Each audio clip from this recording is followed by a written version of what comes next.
आम का अचार आप बिल्कुल देसी तरीके से बहुत ही आसानी से तैयार कर सकते हैं। तो इस अचार को तैयार करने के लिए हमें कौन कौन से मसाले चाहिए और इस अचार को तैयार करते समय हमने किन किन बातों का ध्यान रखना है ताकि ये आम का अचार हमारा सालों साल खराब ना हो और हमारे अचार का कलर बिल्कुल इसी तरह से ग्रीन बना रहे।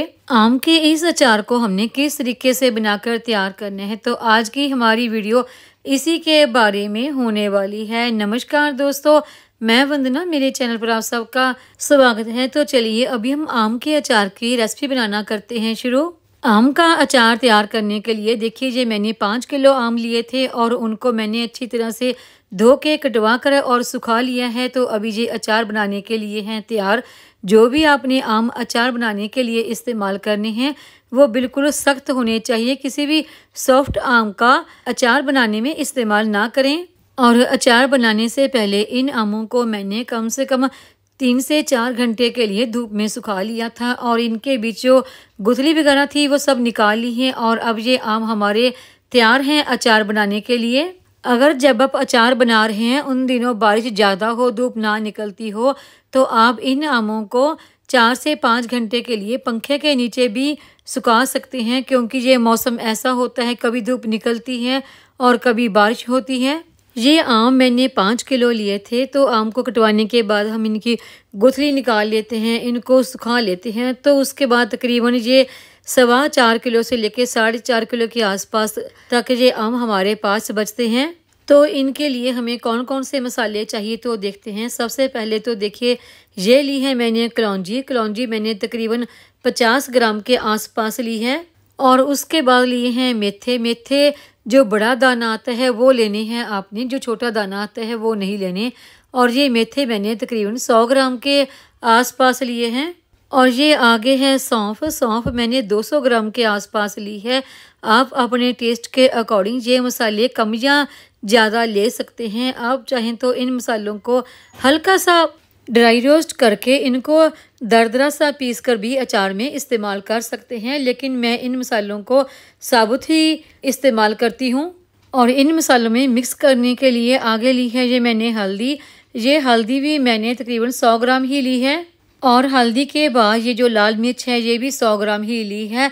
अगर आप अचार में थोड़ा सा काली मिर्च पाउडर का इस्तेमाल करना चाहें तो वो भी कर सकते हैं, तो फिर आप लाल मिर्च जो है इसकी मात्रा थोड़ी सी कम कर दें। वैसे अगर आपको अचार में ज़्यादा तीखापन पसंद है तो फिर आप लाल मिर्च 100 ग्राम रखकर उसमें काली मिर्च पाउडर एक्स्ट्रा इस्तेमाल कर सकते हैं। लेकिन देखिए मैं सिर्फ 100 ग्राम के आसपास ही लाल मिर्च का इस्तेमाल करती हूँ।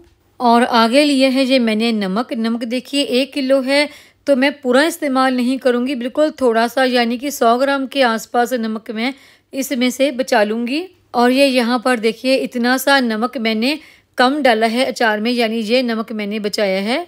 सभी मसालों को अभी हम धीरे धीरे हिलाते हुए अच्छी तरह से मिक्स कर लेंगे। तो देखिए मसालों को मिक्स करने के लिए ना आप किसी बड़े बर्तन का ही इस्तेमाल करें ताकि मसाले बीच में अच्छी तरह से मिक्स हो जाएं। और मसाले में मिक्स करने के लिए ये लिया है मैंने सरसों का तेल। ये तकरीबन 1 लीटर के आसपास है। ये अचार का एक मेन इंग्रेडिएंट होता है। अगर आप ऑयल को गर्म करके मसाले में मिक्स करना चाहें तो इस तरह से भी कर सकते हैं। तो उसके लिए आप पहले ऑयल को अच्छी तरह से गर्म कर लें, फिर ठंडा कर लें, तो फिर उसके बाद आप इसे मसाले में मिक्स करें। मैं वैसे ऑयल को गर्म करके नहीं डालती हूँ, क्योंकि अचार डालने के बाद हम इसे धूप में रखते हैं तो उससे भी जो तेल के बीच में कड़वापन होता है वो धीरे धीरे ख़त्म हो जाता है। और ये जो थोड़ा सा ऑयल बचा है, जब अचार तैयार होगा तो उसके ऊपर मैं ये तेल डाल दूँगी। तो अभी हम तेल को सभी मसालों में अच्छी तरह से कर लेंगे मिक्स। अचार डालने के लिए देखिए ये मैंने लिया है प्लास्टिक का एक डब्बा।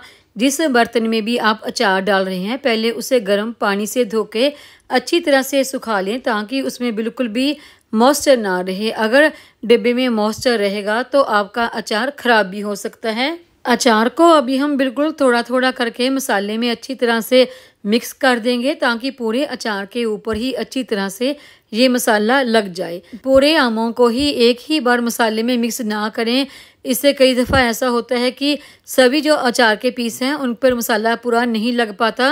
तो देखिए ये जो मसाला मैंने तैयार किया है 5 किलो आम के अचार के लिए तैयार किया है। अगर आप 10 किलो आम का अचार बनाना चाहते हैं तो ये जो मैंने आपको मसाला बताया है आप इससे मसाले की मात्रा दुगनी कर दें।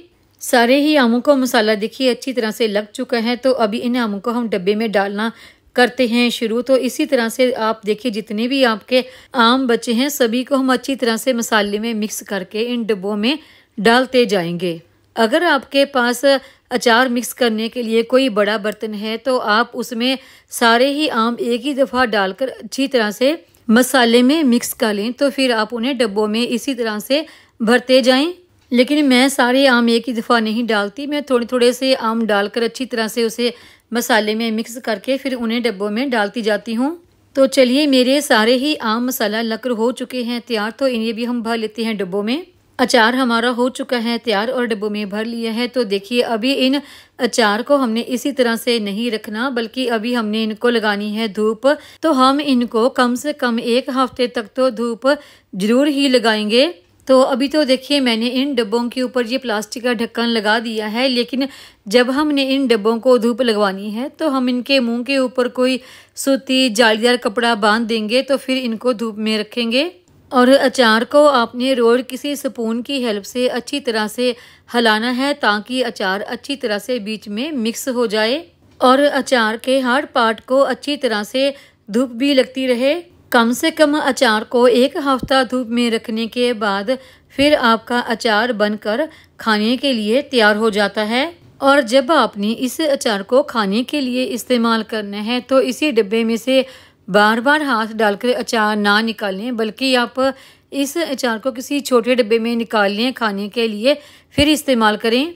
क्योंकि अगर आप इसे बड़े डब्बे में बार बार हाथ डालेंगे या फिर स्पून की हेल्प से निकालेंगे तो उससे आपके अचार में मॉइस्चर आ सकता है और आपका अचार ख़राब भी हो सकता है।